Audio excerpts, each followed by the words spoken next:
Hey everyone, it's Jonathan, and welcome back to I Heart Movies. Today we're picking up where we left off a few months ago in our Star Wars series. Nicki from Trivial Theater will be taking over as co-host, and we're going to be talking about her favorite film in the franchise, The Empire Strikes Back. If you missed the last episode, make sure to check that out as well. Nicki and I just talked everything Star Wars, what we love, why we love it, and then we also talked about some new Star Wars specials out on Disney+. Anyway, this is going to be an extra long episode, so I'm not going to belabor the intro. Let's just jump right into it, talking about Star Wars Episode 5, The Empire Strikes Back.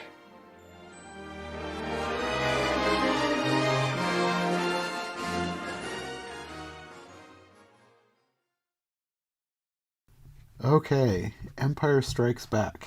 All right. Let's get this party started. So, this is the second Star Wars movie you've seen, but not in the correct order. Well, I've never really been one to follow norms. I like to march to the beat of my own drum. Or I'm trying to think of something Star Wars related. Like if the stormtroopers are going one way, I'm going the other way, and causing a ruckus. So. Well, I saw these in order, so I knew what I was getting into. This is one where it depends on how familiar you are with Star Wars, but most people go into this knowing what's going to happen because it's kind of entered in the public consciousness, like especially the big reveal. Everybody kind of knows what's coming with this movie. Agreed. And I did too when I was first watching this, because I don't know, I knew a lot about Star Wars and I was interested in it. Like, even though we weren't allowed to watch it, I was still interested enough to read about it. So I knew what was coming. Well, and I think, again, it's such a, like you say, it is, you could have never watched Star Wars and still know everything there is to know about Star Wars. It's from phrases to inspirations and ripoffs and everything else. It's in the public conscious in every way possible. Mm-hmm. There's, you pull out any one of a dozen or more catchphrases, and that alone tells you everything you need to know. One thing I like seeing is when someone either shows this to their kid the first time, or like an old person who's never heard of Star Wars, and they film them during the reveal. I love watching people's reactions to finding out that Darth Vader is Luke's father. I did see a thing, and it actually made a lot of sense. It was someone who saw Empire way back, like when it first came out. Mm-hmm. And the second that they had watched the first one, and you get Darth Vader, well, that translates in German as Dark Father. So it's like, I knew before everybody else did that Darth Vader was going to be somebody's dad because of the name. I wonder how much of that was planned, because like in the first movie, I don't think that they planned to have him be Luke's father. Maybe they had planned to be somebody's father, but like, as far as I know, as far as I've read, they had always planned for Vader to have killed Luke's father, because that was the point of Obi-Wan's like giving the backstory, and which they then had to retcon. Well, and it's actually kind of falls in two ways. The first one was the guy that played the physical actor of Darth Vader. His name was David Proust, one of the two.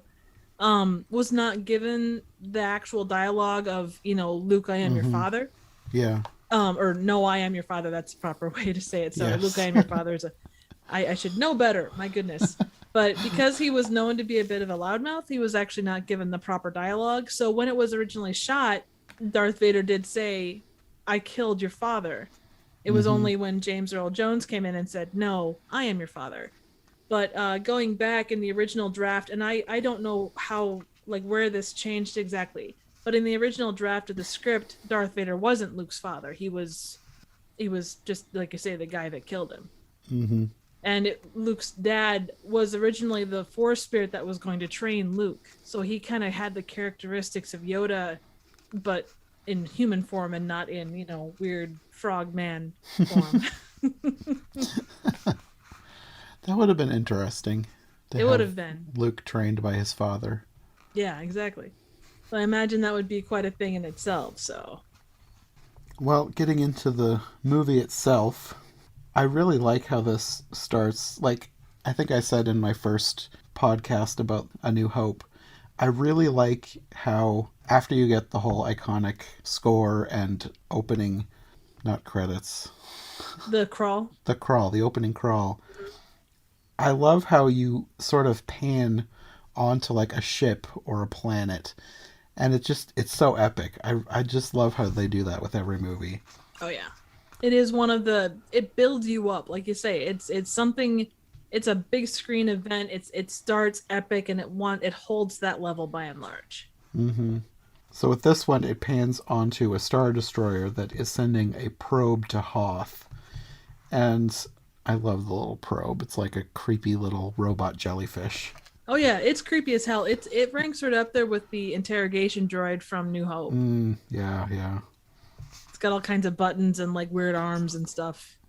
Yeah. And then you have Luke and Han riding Tauntauns. And I can't decide if I like the Tauntauns or not. Because they're very weird. I mean, I like them in concept. Right. But they're really weird. And the sounds they make are kind of... They're weird. Oh, I yeah. guess I do like them, but I don't love them. Yeah, they sound like I don't even know like the sound design, and I know that there's always a lot of talk about the sound design of Star Wars because it was incredibly unique for the time. You know, they really went outside the bounds of normality to make it stand out as something special. But yeah, the sounds that they make, I haven't been able to find, and I'm sure it's out there, and I just haven't put in the right search terms. But the sounds that the Tauntauns make are so unique. Like it's like a gargling, like llama camel thing. I'm not Yeah. even sure, but It sounds like a llama with, I don't know, some sort of vocal issue. it's that one llama that they got to do all of their tauntaun stuff. So Yeah. But I do like the design, though, because they're sort of like a kangaroo lizard llama. yeah, well they I actually love how they mix up animals for some of these things. oh yeah, well they were actually originally supposed to be like snow lizards, but then they changed that up and went with more of a fuzzy thing. Okay. So Luke gets left behind because he's checking on. They call it a meteorite, but they're looking for the jellyfish robot, the probe droid. And he gets attacked. And I've read that they put in this scene because Mark Hamill had apparently suffered some sort of an injury, like in a car crash or something. Yeah, it was a pretty So severe car accident back in the day. So apparently they wrote in this scene to sort of explain any sort of facial changes from that. So they had him get attacked by the Wampa, I think it's called. Mm-hmm. You are correct, sir. Which I thought was really interesting that they would go into that detail just to explain. Like, I don't think I would have even noticed. And it's just interesting that they thought that that was important enough to explain. Oh yeah.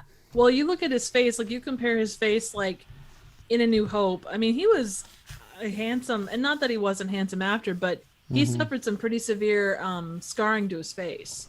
Yeah. So I think knowing about it, I notice, but if I'd never read that, I don't think it would have even crossed my mind. oh no, that's fair. And it is definitely something like from a modern perspective, like we kind of know what Luke Hamill looks like now, but you go back at that time. Mark Hamill. Yeah. Oh, sorry. What did I say? Luke Hamill. Best of both names. Yeah. No, but you go back. I would assume it would be like looking at like Ryan Reynolds, and you see his vestige and stuff, and then he goes away and something happens, and then he shows up in his next movie, and his face is all scarred to heck. I mean, I think that in retrospective, it's easier to look back and say, oh well, Mark Hamill always kind of looked like that. But knowing, especially the heartthrob status that he kind of had before he, when he played A New Hope, I think that would definitely change your perspective of things. It probably would. I think I probably didn't notice just because I'm used to what he looks like. Yeah. I mean, we're looking back, 15 years versus, at the time. But yeah, no, understood. So makes sense. And, everyone points it out. So I think you do, like you say, it's more attention drawn to it as well. So Yeah. And I like that when Han goes back, they're keeping up the story from the first one with him still needing to pay off Jabba the Hutt. And I like how that's a thread that they follow through to the end.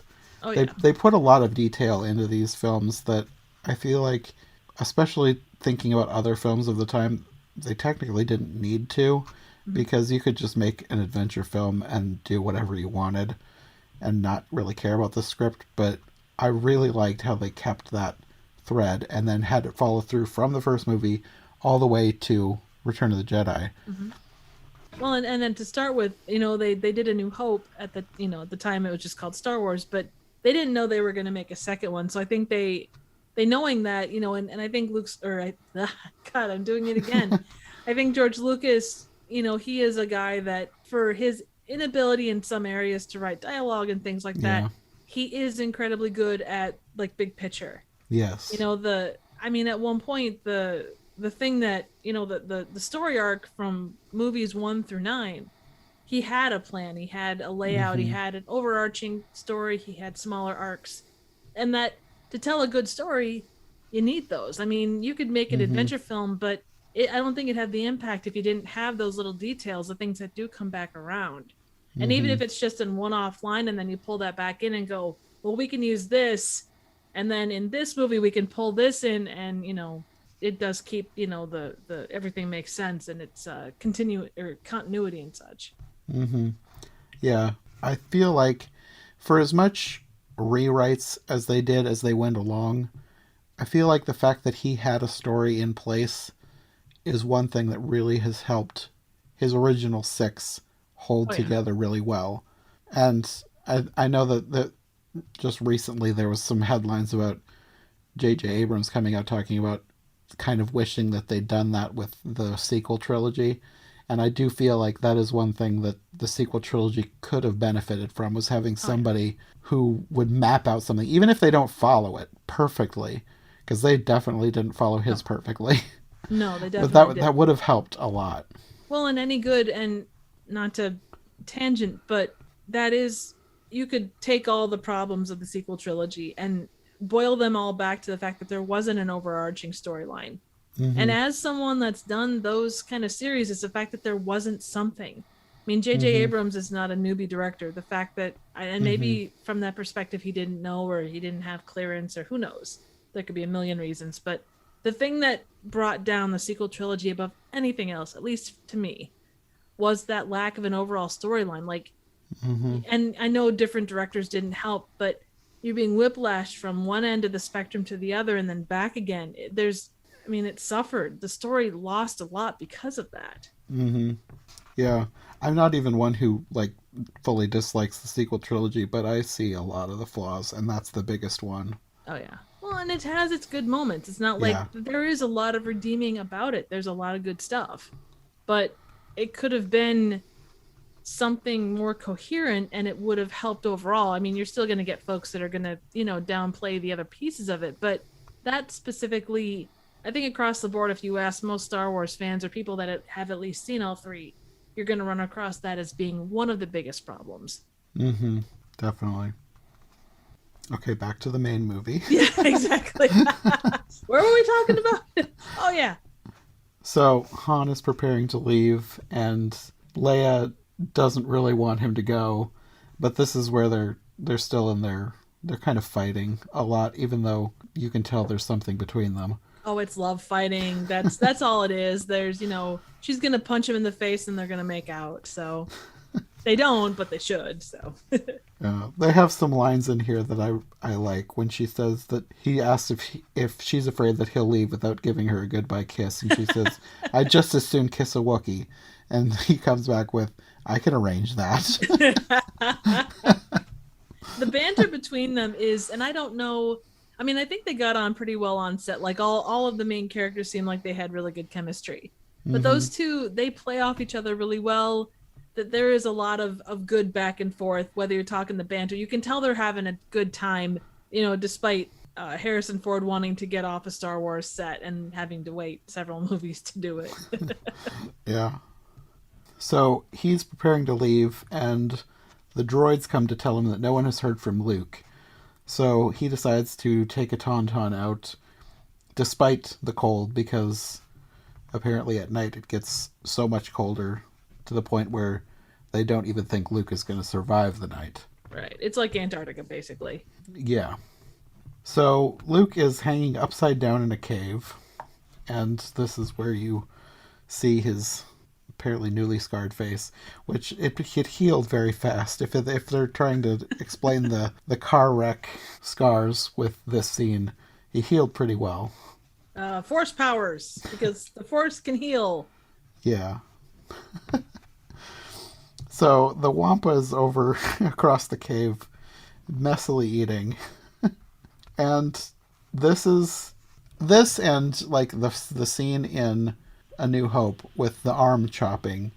This is probably like the first instances of gore that I ever saw Oh wow. when I was younger. Like we didn't watch a whole lot of stuff No, like I that get at you. all when I was younger. So this, even though I loved these movies, these were probably like my least favorite parts where like an arm was severed. It does seem to be a reoccurring theme with these movies, like Count Dooku lost his arm. I can't think of his name. The It's guy it's in the like it's like cantina. it's like I have a bad feeling about this. It's one of those things that seems like it has to happen in every movie. Somebody's got And to lose an arm. you get to like down to the last 5 minutes of a Star Wars movie. Huh? No one's lost an arm yet. There we go. Yeah. It's kind of a weird thing to have as a like running gag. It kind of is, and it's but I suppose if you're gonna have it happen, I mean, lightsabers and well, I guess it's always lightsabers. Yeah, Yeah. lightsabers are a good way to do it. I mean, Yeah. It, it's better than chopping off somebody's head, I guess. that sometimes happens too, but the arms are Yeah. the most likely to happen. I mean, if you had yourself a laser sword capable of, melting through a solid metal door, I mean, what would be the first thing you would do? I mean, chopping off someone's arm should be in your top 5. Uh, probably not mine. Point taken. Unless Maybe it was that's like just... an evil person attacking me, maybe. Yeah, and you don't really see those in this neck of the woods all that often, so. Yeah.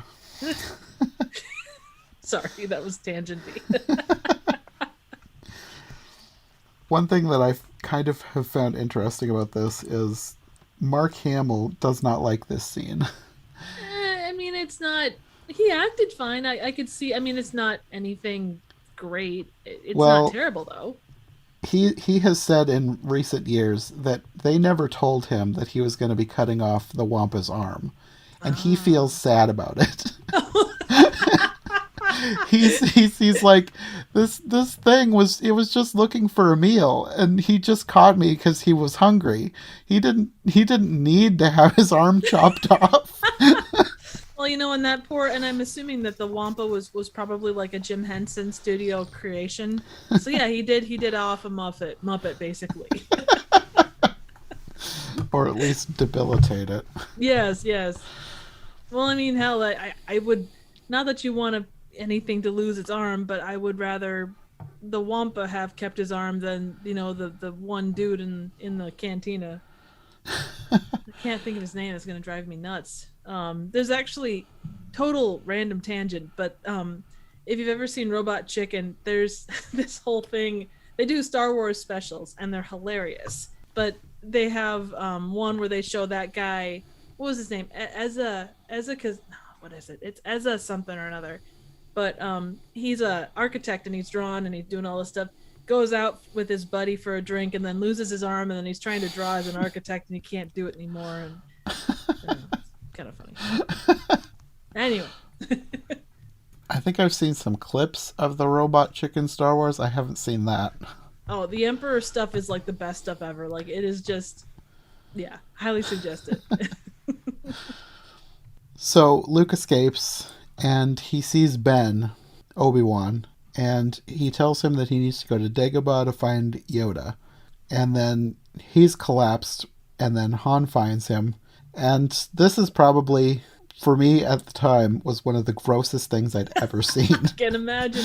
I remember seeing it that way too, and it's just like, yeah, definitely. Although, funny point, so this is actually apparently based, like the idea of cutting open an animal and shoving someone inside Apparently, it's a Native American thing that they did, or at least was considered a thing to do. That sounds right. I feel like I've heard that before. Yeah, and I could see it. If you want to keep warm. I mean, yeah, dude was wandering and it got really cold, and I don't know if he killed a bear or what it was, but yeah, he Hmm. cut it open and shoved himself inside to stay warm. So yeah, I mean, you're It surrounded makes by sense. insulation. It's a glor. It's a juicy sleeping bag. Yeah. They've actually made a sleeping bag that looks like a tauntaun, and when you unzip it, it looks like the guts that came out. Oh, I'm not surprised. There's there's a Star Wars toaster thing, like, or sorry, waffle maker. Like it makes Death Star shaped waffles. There's so much Star Wars merch. Oh yeah, You could both probably just legal and imagine illegal. anything. Oh, yeah, of course. Now I kind of want Star Wars waffles. Yeah, I kind of do too now. Damn it.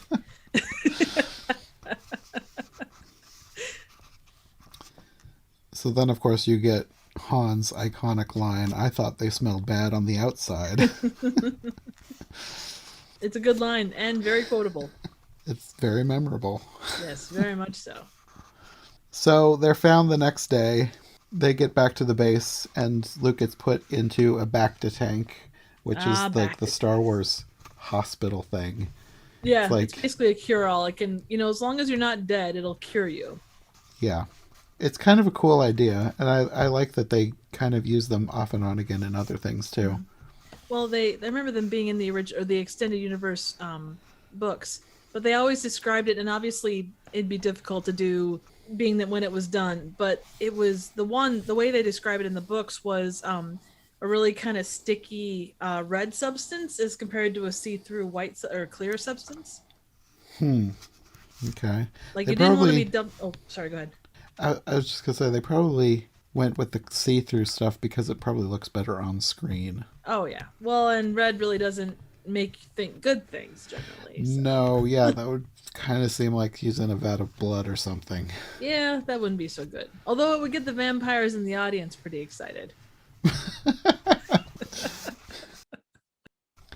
So they're back at the base, and then you get more Han and Leia Witty back and banter. forth.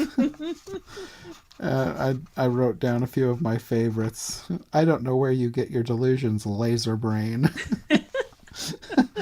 And then, of course, Chewie's laughing, and he says, "Laugh it up, fuzzball." Oh yeah. Oh, and I remember that. I think it was at this point when Chewie is repairing the ship and they're trying to start evacuating because the Emperor is or the Empire is coming towards them. Yeah, There was footage that released of that, like of the yeah, port, and it was like you had Peter Mayhew talking to Han, and so his uh huh, responses are actually responses to what Peter Mayhew was saying. I yeah. thought that was really neat. Yeah, I saw that clip and I was like, now I kind of want like a whole cut of the movie where you can hear what he's saying, like you understand Chewie. Oh yeah. Well, you just put on, closed captioning for Wookiee, and you're good to go. Is that a thing? That I have should be a no thing. idea. It should be. It's like Klingon, it should be taught in schools. They could make a cut or like a closed captioning add-on that translates all the alien languages. Oh yeah, it could be like a Babelfish from Hitchhiker's Guide to the Galaxy. That'd be the way to do it. Yeah. And then of course, during that whole scene, what I think is probably the most iconic line, why you stuck up half-witted, scruffy-looking nerf herder. Who's scruffy looking? But I want to know what a nerf is and Oh, where are they herded. I'm trying to think. It's not a cow, but it's kind of like a cow or like a sheep. Like it's very. I remember reading it. Like they were on some planet. I think it was like Dantooine or something like that. Had nerfs. Okay, that shouldn't surprise me. Now I want to see them. I hope they're in some sort of expanded media somewhere. Oh, I'm sure they And if they're are. not, they need to be. I think this is like the first Han and Leia kiss as well. I think so too. Yeah. Well, no, because you've also got Luke and Leia in this. Is that still coming up? I think so. But this is the first between Han and Leia. Right. Yeah. Luke and Leia. That takes on new insights looking backwards after you get to Return of the Jedi. Ancestral insights. At least But they didn't know. yeah, well, It's no, not yeah, like it was on exactly. purpose. No, absolutely not. Well, and that's the thing. You can. There's always that. Okay, did Lucas mean for them to be siblings, or did he not? Like this would indicate that he didn't expect or didn't plan on them being No. siblings. But then Yeah. you look at other, like there's other areas where they say he totally meant them to because of this scene, that scene, and the other scene. So who's right? Where does it fall? I'm going to go with just from the movies purely. He didn't intend for them to be siblings. Because, like, there's so much of them is like, why would he have planned it this way and then done it this way? Right. Like, Agreed. why would you want them to, like, have a thing almost? Or at least her using him to make Han jealous if you're gonna reveal that they're siblings later on. I I would wouldn't do it that way 100%. for sure. No, agreed. I mean, even looking at the idea that it was a slightly different era, that still doesn't Yeah, mean. no, yeah. I would almost think it would be harder then because of that point. So, Yeah, yeah. Anyways, at this point, this is where they discover the probe droid and realize that the Empire probably knows that they're there, and they start evacuating. yes. And in this part, I absolutely love that C3PO says, I recognize 6 million, or I understand 6 million forms of communication. And these are not any of the codes or any of the languages used by the rebellion. It's just like, well, that's pretty obvious. Can you tell us what they say? I mean, you're supposed to know this stuff. But just like the way it comes out and the way he says it, like he's like that guy that like looks at a potato and goes, well, that's clearly not a form of meat. It's like that kind of a thing. Well, if he's fluent in 6 million, maybe this was the 6 million and 1th that he just hadn't learned yet. That's very possible. That's very possible. But he doesn't, for all the years that he exists, he doesn't try and better himself by learning, an additional 50 or 60,000 forms of communication. He just hadn't downloaded that update yet. No, he didn't. Well, I suppose, when you're running, from the Empire and then, or, from evil beings when you're first created and then the Empire and everything in between, I suppose you don't really have time to learn anything new. Mm-hmm. While they're evacuating, you get a scene in space with Vader, and Vader is sure that the readings from the probe droid show that that's where they are. He knows that's where Skywalker is. And you have this character who I never knew his name, but I figured it out for this. His name is Admiral Ozzel. Well, can you imagine having that name? I mean, There's a lot of names in Star Wars. It's like, can you imagine having that name? oh, dude. Yeah, exactly. But yeah, Admiral Ozzel does not believe that that's where the rebels are. Right. And poor guy, R.I.P. He ends up coming out Yeah, too close to the planet. He's detected, and then he ends up dead. yeah. Then he is the one who the line is iconic, but he doesn't use his name, so he's not remembered. But it's "You have failed me for the last time, Admiral." Yes. And thus goes the wrath of Vader. Yes. That happens a lot. Like their upper management, like it's one of the few places where you wouldn't want advancement. No, I do not want this raise. Thank you. Oh, but we insist. I've been here 5 days. I don't have enough experience to be an admiral. Oh, you'll do Yes. great. I think the guy who was put in charge, I think his name is Captain Piet. I tried to write Yep. these down. Yep. He becomes admiral at some point because he plays a rather large role in later Star Wars books or the expanded universe books. Okay. So the rebels are sending out transport ships, and they're trying to get everybody out past the Star Destroyer because they have a lot of people there that aren't fighting. I'm sure it's probably like the cooks and the janitors and stuff. Yeah, all the civil servant type folks, and I'm sure probably like the techs and all that stuff. Hmm. So People that they're maintain. yeah. So they're trying to get all them out, and in the meantime, they're sending out fighters and the Imperial walkers are coming. The AT-ATs. Oh yeah, first appearance of those. Yes. They were actually inspired by the walking machines in War of the Worlds. Really? Yeah. I'd never heard that before. That's interesting. According to IMDb, and you can say some stuff in IMDb is a little wonky, but I think most of the Star Wars stuff is pretty right on. And the I mean, it walking makes patterns, sense. yeah, and the walking patterns of elephants were studied to make the movements as realistic as possible. That makes sense too. Yeah. Yeah.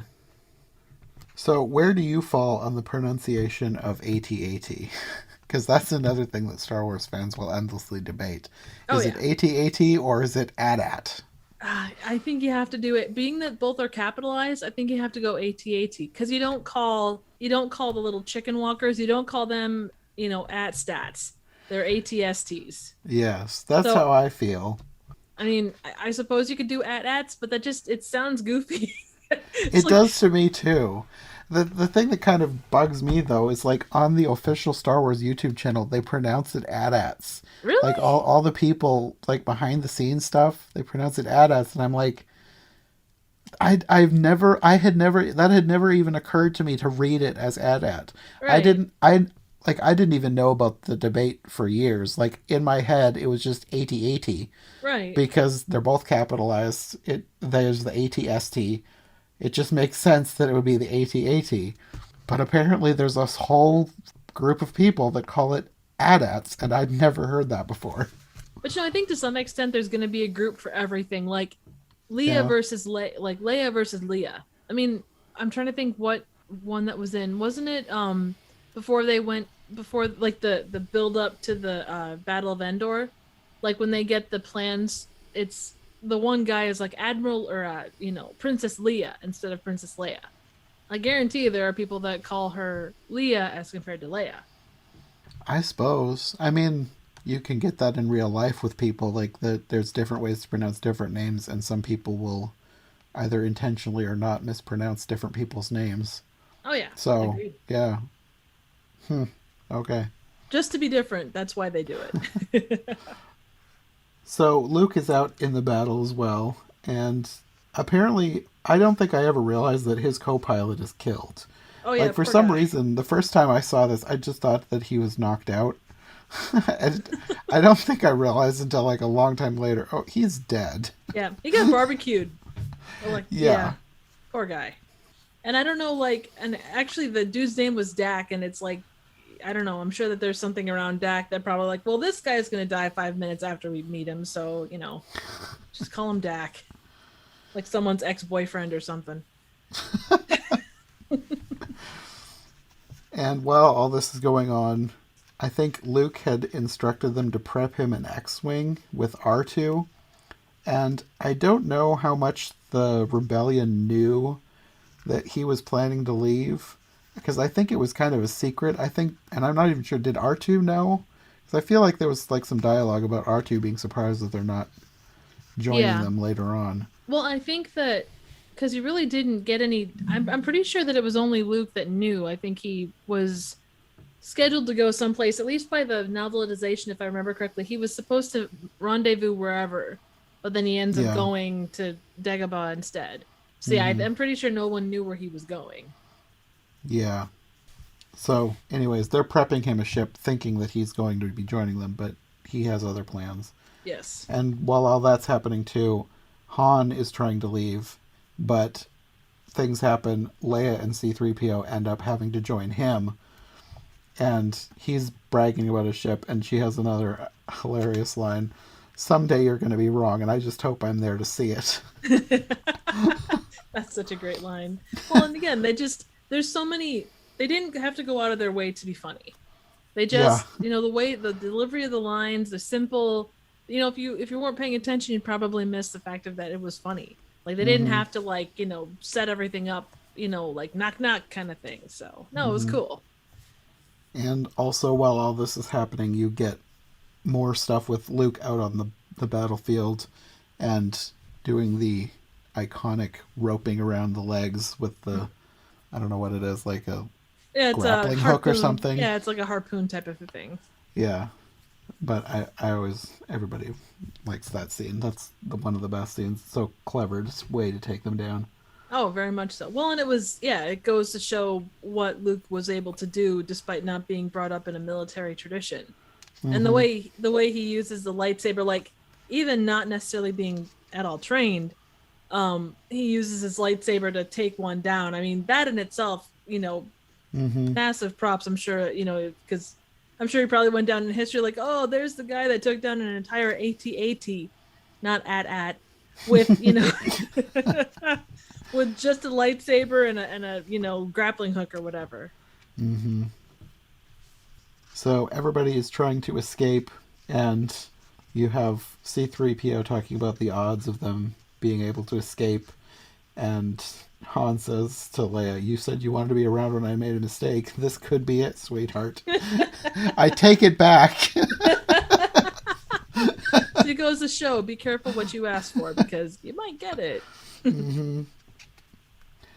Well, you have them trying to escape by going into an asteroid field, and they fly into a cave inside an asteroid, which you eventually find out is not just a cave. Right. We get our first appearance of Minox, which are freaking awesome. They're so scary. I about pooped my pants when I saw that for the first time. They're like a little suction cup bat. Yeah, they're like a sucker fish, but with wings. And Leia's like response to that, like I love to think, and I have no confirmation of this, but I love to think that just like they put a puppet up there real quick, and that's genuinely Carrie Fisher's reaction. I mean, that would be a good way to get a genuine startled reaction out of someone. Oh yeah, definitely so. Actually, so the asteroid field, Yeah. there's a couple potatoes in there, like they. Like I'm looking here, let's see. Yeah, it's one of the asteroids is a potato. When the Millennium Falcon enters the fields, two asteroids travel from the top left and the bottom right corner of the screen. Just after the second asteroid leaves the screen, a third one appears in the top left corner, and it's a potato. I have no idea why. I thought that was Well, funny. I mean, I guess they could make good asteroid stand-ins. Oh, definitely. They're kind of asteroidy looking themselves. That they are. The bigger question is, are actual asteroids made of potato materials? I guess we'll have to land on one and see if we can eat it. Nice. I'll bring the fryer. You bring the seasonings. Okay. So while all that's going on, Luke and R2 end up on Dagobah, and R2 falls into the swamp and is eaten by something. I love that so much when he's just like tootling around in the water and Luke's telling him to get out and he's just like, do do do do do. Yes. That's so great. Oh god, and it's like it's funny, but it's not like laugh your butt off. It's there to be amusing, and I love it. It's just a cute little character moment. Yeah, exactly. Like at his heart of hearts, R2D2 is a little goofy guy. Yes. I love R2D2. Oh, he's great. I need like a remote control R2D2. I think you should. There's a lot of little cute droids that I would like to have. Star Wars is full of little droids. They I are. love them all. I even like the little mouse droids. I was just gonna ask if you wanted to get a mouse droid. Yeah, I'm sure I talked about this to somebody. It's probably in the last Star Wars podcast, but on the Star Wars YouTube channel, on their Star Wars show, like where they talk, like they do interviews and stuff, they sometimes will have this recurring little gag with a mouse droid that they've made up for the show, and the mouse droid's name is Cheese. Oh, that's cute. And he even got a little cameo in The Mandalorian. Oh, that's really neat. Oh my god, how cool. I think it was on the prison ship. There's a little mouse droid, and I think that was Cheese. Nice. That is really cool. The only one I'm not a massive fan of, so you've got BB-8, and then there's like in Rise of Skywalker, there's the little droid that accompanies him. Looks like a megaphone with like one wheel. Yeah. I'm not a massive. He's okay. I don't know. He's Give me BB-8. Give me R2D2. That's all I need. And then the garbage can monster, or the garbage can droid. The gonk droids. Yes, I want one of those. I want him to walk around, and then I want to like burn his feet with with a red hot poker. Hear him go, ah! In the new show, Star Wars The Bad Batch, the follow up to Clone Wars, Mhm. one of the clones, Wrecker, they have a gonk droid on their ship and he uses it like he bench presses the gonk droid. Oh, that's so cool. There's multiple episodes where he'll just like be in the background just lifting the gonk droid. That makes sense. If you're gonna do anything with them, because I don't know that they hold much other, purpose other than comic relief. Yeah, I really don't know what the gonk droids are for. I think that they just had like $5 left in their bot budget, and they're like, "Hey, we need one more bot. Just go find us something cheap." And they found a garbage can and just brought it back and gave some guy $5 for it, and tossed on a pair of boots for feet and called it a day. Yeah, cut some holes in the bottom of this garbage can and put a kid in it. There you go. I can't balance it. Oh, who cares? Just stand there. You're gonna spend most of your time upside down anyway. He fell over. Oh well, leave it in. Exactly. Oh, a strong breeze pushed him over. Whatever.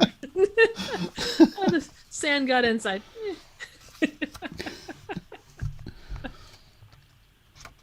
There's a scene where the Admiral is telling Vader that they've lost the Falcon in the asteroid field. And Vader says something like he wants the ship, not excuses. And I think Right. that's around the time where you see his scarred head. Yeah, I think so too, because they report back that they're unable to find him, and then you see the one admiral guy like putting his finger in his collar and kind of nervously. Mm-hmm. But actually, there's some cool trivia with that. So, again, talking about the sound design. So the meditation chamber, when it opens, it's a recording of a whole block of Alcatraz cell doors slamming shut. Hmm. And then the shot of his, or the sound of his helmet being lowered onto his body, is the sound of someone putting their hand over a vacuum tube while it's still sucking. Oh, I could hear that. Yeah. Yeah, exactly. Interesting. I'd never heard that about Alcatraz. Yeah, I thought that was really neat. It's kind of, I mean, like the sound of, I'm trying to think. They use the sound of like it's a combination of sounds, but like the one wire off of a electric pole that runs down to the ground, I'm guessing to hold it in place. Mm-hmm. They strummed that, and there was some other stuff I've put together, and I'm pretty sure that's the sound of a lightsaber, like when they turn on the lightsaber. I'm pretty I sure think that's I think I heard there's like a TV, an old tube TV sound mixed in there as well. right. I wouldn't be surprised, but it's just the sound mixing on these Yeah. movies, and you think Yeah. they didn't have, they couldn't set up a key, like, they had keyboards, but they went out and found the sounds in the world that worked and mixed them together. Like the Yeah. foresight and the creative thinking to be able to do that is astonishing. Yeah. Yeah, the sounds on Star Wars are basically iconic at this point. They were kind of geniuses in their field. Oh yeah. Well, and you think about at the time, it was not low budget by any stretch, but they had to stretch everything. I mean, and more Yeah. so with the original one than with, they still had to struggle with this one, but it wasn't the struggle that the first one was. Mm-hmm. I think I read the budget for this $18 million production, and it was all bankrolled by George Lucas. Yeah, because nobody believed in it at the time. Exactly. Which you'd think if you scored with your first one and made it that big of a hit. I don't know. Sometimes people need to see more before It's they'll true. believe in something. That is true. That is very, very true. So this is about the time where we finally meet Yoda, Yay! who he's really one of my favorite characters. Oh yeah, he kicks butt. Part of that has to do with the fact that he's basically a Muppet, and I love puppets. Well, and the iconic Frank Oz did all the Yes. work on him. I mean, I think they said it was actually like a four-person puppet job, but Mm, obviously Frank Oz did the voice, and they said that his actual appearance was modeled after the guy that designed him, so like partially was based on his face, and then partially, like his eyes especially, were based off of Albert Einstein's. hmm. Which, I mean, you can take inspiration from a lot of stuff. So I think I could kind of see that. I'm trying to think about pictures I've seen of Einstein and Yoda. I think I could see that a little bit. That's an interesting way to design a character like that. very much so. But you think about, Einstein was very much a very kind of not goofy, but a very kind of fun-loving guy, despite all of the wisdom and what he had done. I mean, Mm-hmm. he does kind of have that same background. Like, not that you knew that in Empire, but he could have stopped Anakin Skywalker from destroying everything, and just like Albert Einstein, had a hand in creating the bomb. There was that kind of juxtaposition of happy-go-lucky and deep sorrow. Mm. Yeah, that makes perfect sense then. Yeah. Yeah. But at the time, obviously, that wasn't part of Yoda's lore. But that, I mean, not that it foreshadows, but it kind of Yeah. foreshadows. Yeah. I wonder how much of that George Lucas had planned. Because he had some things planned. I wonder if he had planned how much Yoda would have been involved in the Fall I of the don't know. Jedi. That's a good question. I don't know. Well, and it would have been interesting to see like what he had, like what the overall like outline was for all nine movies. Yeah, I would Because I love to mean, find out. It would be oh really yeah, interesting. it would be. Well, I mean, and you started out with Luke Starkiller being the Yeah. main guy. It would be kind of interesting if years down the road somebody like turns the original scripts into movies, That like would be. glorified fan fiction. Yeah. You'd have to get some real copyright like Yeah, allowances for that stuff. But it would be interesting. it would be. I mean, I love alternate universe stuff. That would be a really interesting exploration. Very, The very true. alternate Star Wars. Yes. Leia is a blonde and not a brunette. I love Yoda's interactions with R2. Oh, he's The so great. little fight they have. Have you ever seen oh, what is it? I'm trying to think of the actual channel. Bad lip reading. Yes, the seagull Yes. can't song. Oh I my love god. those songs. I love Those them so those much songs too. go through my head when I'm watching these now. Oh yeah. That's all I could think when I was rewatching Empire was when Yoda was hitting R2. It's like seagulls. Stop it now. Yes. I There love was a those songs. there was a tiny little stick. Realized, or The a tiny stick little had a twig. child. Exactly. Oh, it's so good. Oh man, I think that's probably besides Robot Chicken. That's probably like my favorite piece of like Star Wars like fan service. That would be a good idea for a podcast too. Trying to find all the different media that has like officially spoofed Star Wars, Oh yeah. like Well, with George Lucas's blessing, because there is kind of a lot of it. yeah. Oh, totally. Like he actually appears in Robot Chicken at one point. Okay. The one character, he's kind of a nerd. He comes to Comic-Con dressed as a tauntaun, and George Lucas is chased down by all these like rabid fans, and he jumps on the nerd's back as a tauntaun, and they ride off into the sunset. Oh God, where did we leave off? I can't remember. Talking about Yoda. Oh yeah, yeah. Oh yeah, Yoda was great. Like the way he plays kind of the fool, and then the way that Luke responds, it kind of goes, you know what? I can't train this guy. He's too Mm-hmm. focused and not like all the excuses. Like, oh, he's too old. Oh well, I was a little older. Oh well, too impetuous. Do you remember what I was like when you trained me? Like every single thing, it was like a married couple squabbling. Yeah, I really like Yoda in both forms, like the goofy, playful, ridiculous Yoda, Hmm. and then the serious, quiet, contemplative Yoda. Yeah. I read a thing where Mark Hamill had to hit his head 16 times on the ceiling of the hut before the director was satisfied. Can you imagine? Uh, I would get annoyed at that point. I was like, really? Yeah. You couldn't just use the first take? The look on your face wasn't quite right. We need you to do it again. Well, it's really not going to be right when I'm glaring at you doing this Exactly. over and over and over. When I lose my ability to think straight because I will have given myself a concussion, then maybe then not so much. It's actually really interesting because it wasn't clear if Alec Guinness was going to come back to be Obi-Wan.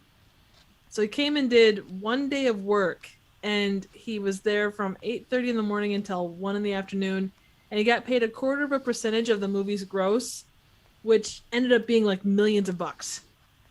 Mm. Can you imagine? Like Wow. 6 hours work. Wow. Yeah. That's amazing. I mean, rolling in the dough.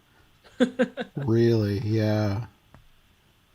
That's got to be the most, well, probably not the most money that someone ever earned in that amount of time. I'm No, sure like Jeff Bezos and everybody, those kind of people earn more. But for like a normal person, that's probably some of the most money that anyone has ever earned for oh just yeah, 6 hours of work. exactly. And appearing in, well, the Hoth scene, and then what, a few minutes here of this, and then a little bit of voiceover. Yeah. Yeah. Wow. Poor Luke was hitting his head like nobody's business, and getting concussions and stuff. So we have more back on the Millennium Falcon with Han and Leia fighting, flirting, and you have C3PO communicating with the ship and talking about it having a peculiar dialect. I imagine it swore like a sailor. That scene kind of has new connotations now after Solo. Oh yeah. Thinking about what happened there. Oh yeah, very much so. Regardless of what you've heard, make sure to check out Solo. Everybody talks bad about Solo. I love Solo. I have a few issues with it, but I love the movie as a whole. See, I think it's probably more just all the drama. Like it's like the 2016 Ghostbusters. It's more like the buildup of the behind the scenes and the actual thing itself, and so it changes the perspective of a lot of people without really meaning to or needing to. It could be. I'm sure that at least accounts for some of it. It probably. Yeah. It also probably is just people who don't want to see something, a new interpretation of something they already love. Oh yeah. And that's true of a lot of stuff. I mean, that's a good chunk of extreme Star Wars fans. Yeah, that's true. And not to say that there's not some validity to that, but I think definitely anything that doesn't fit within that cultural norm that they knew, it does affect things. We also get a scene in here of Vader being summoned to talk to the Emperor. Oh yeah. And the Emperor telling Vader that Luke is the son of Anakin Skywalker. Gasp. And Vader, he asks him how it can be true. He doesn't know, like, as far as he knew, like, I don't know how much they had planned of the backstory, but as far as he knew, his kids were dead. Mm-hmm. Well, and all they ever really say, I mean, all that anyone really talks about their backstory in that respect is that like Leia remembers her mother being incredibly sad, and that's kind of it. Mm-hmm. Which, now that we've seen the original series, I question how she remembered that, but I'm sure one of the things that I'm willing to forgive. Yeah, I'm sure they probably chalk it up to force, Yeah. Like, I mean, you kind of have to. Yeah. Oh, absolutely. I mean, and technically she was strong in the Force, so. Yeah. And not that you ever want to say because Force, but ultimately you kind of have to say because Force. Yeah. There's a lot of things that a lot of people could really pick apart with Star Wars, but oh yeah, I'm willing to forgive a lot. No, agreed, and I think you do have to suspend disbelief to some extent. Mm-hmm. And this scene ultimately ends with them talking about wanting to turn Luke to the dark side and join them. And Vader says that he will join us or die. Yes. He's my son, gosh darn it. He's going to follow in Daddy's footsteps. And then you get more scenes at Yoda's house and Yoda messing with him, talking to Obi-Wan, and you get the scene that it's not supposed to be funny, but when Luke says that he won't fail him, he's not afraid, and Yoda says, "Oh, you will be. You will be." I kind of find that funny. Oh, I don't think it's totally supposed to be. Well, and I think it's that because Luke is very, very reckless. I mean, for whatever you think about Luke one way or the other, he's not like the stalwart, traditional hero that you'd want or expect. He is very temperamental. He's very, spontaneous. Kind of does his own thing without thinking, and he's like, "Oh yeah, I can beat this," whatever. But nah, that's definitely that kind of reinforces that. So it's kind of like, yeah, it's like youthful abandon or whatever. Yeah. So back at the Millennium Falcon, this is where we get the Minox scene, and they go out to investigate, and everything is moist. Yes, it is. The rock doesn't feel like rock. Yes. They shoot a Minoc and everything starts moving. So they run back inside and they take off. And they're apparently inside some sort of a giant toothy worm thing. Yes, it's a space worm. Yes. I really like the idea of there being worms inside asteroids. Oh yeah. I mean, makes sense. So, if you're going to have a worm any place in outer space, I would say that an asteroid is probably the right place to have them. Uh-huh. And this is another thing that people like to pick apart. Like, within the Star Wars universe, there are things that live in space. And space technically does not have an atmosphere, but like, I don't care. I think it's cool to have living things out in space. I mean, in space there shouldn't be sound either, but no one seems to have an issue with a TIE fighter screaming around. So yeah, people need to calm their faces. Yeah. I'll just pretend that there's air in Star Wars as space. Yeah, there you go. Totally. It's a separate universe. Totally different plane of existence. I do love when they say that the cave is collapsing. It's like, clearly the cave isn't collapsing. That's definitely not a collapsing cave. That's a mouth shutting. Yes. That's like you when you eat a cheeseburger. Not you specifically, but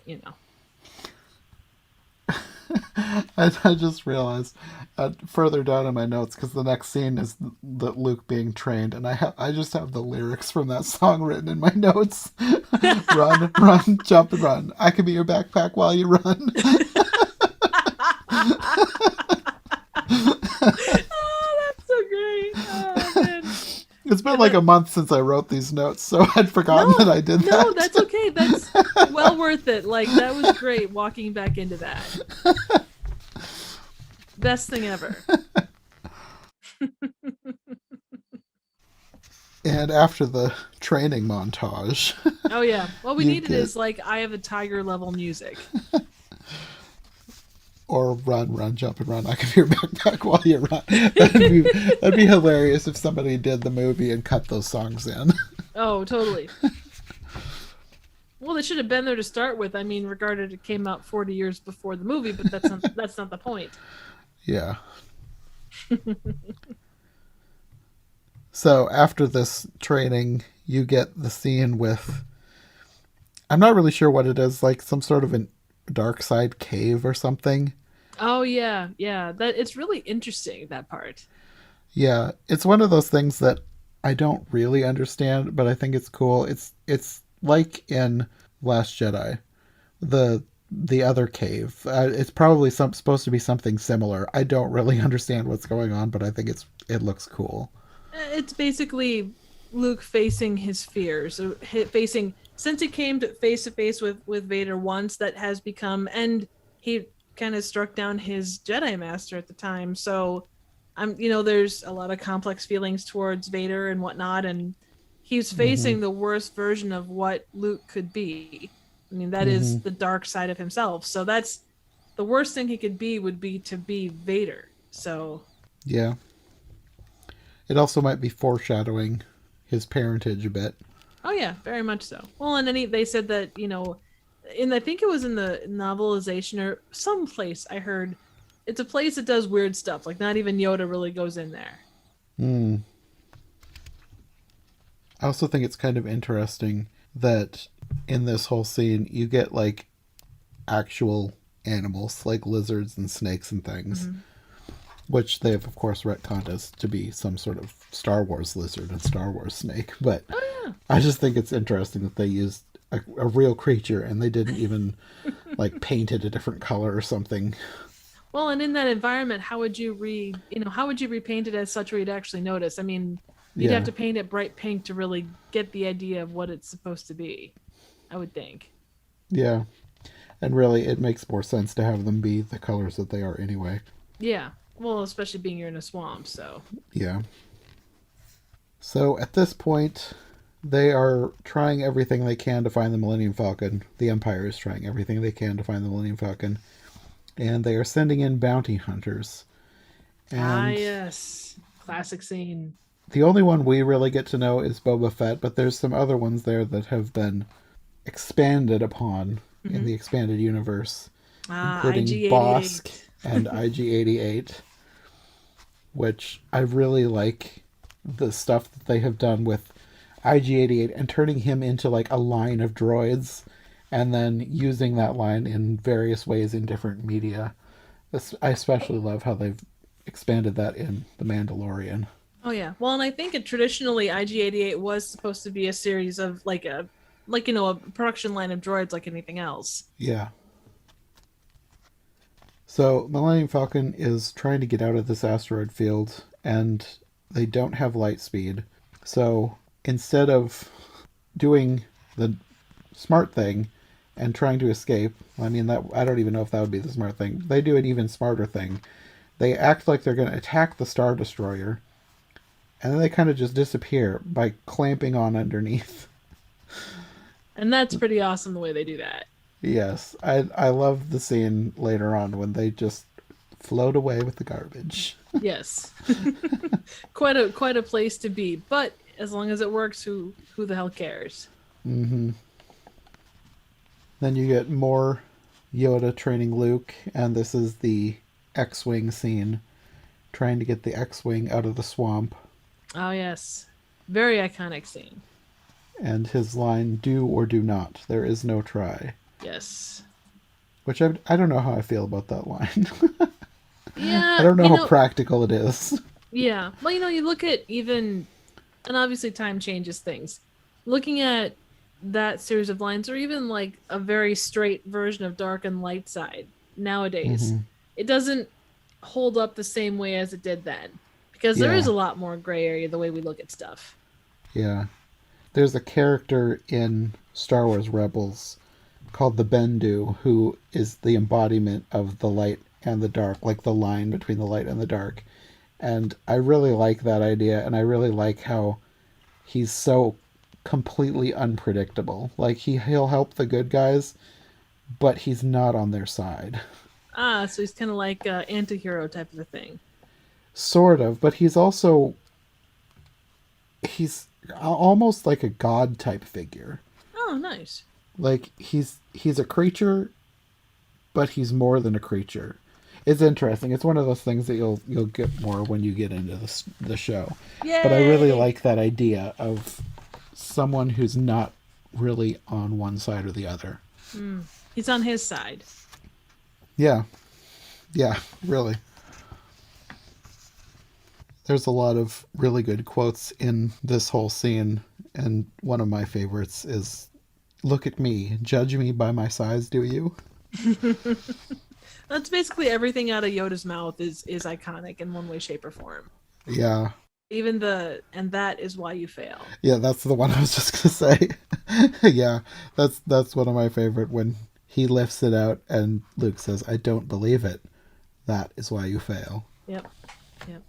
He's like Robin Williams Dead Poet Society. I His haven't seen words that. are very fluid and flowery, but everything he says has a point.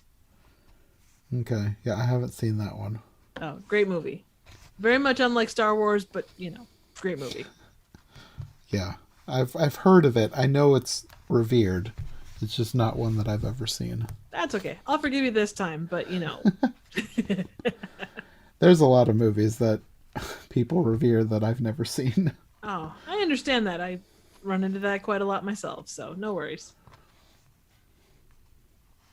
So we were talking bounty hunters. Boba Fett, for all the being so iconic, he only has 5 lines in this movie.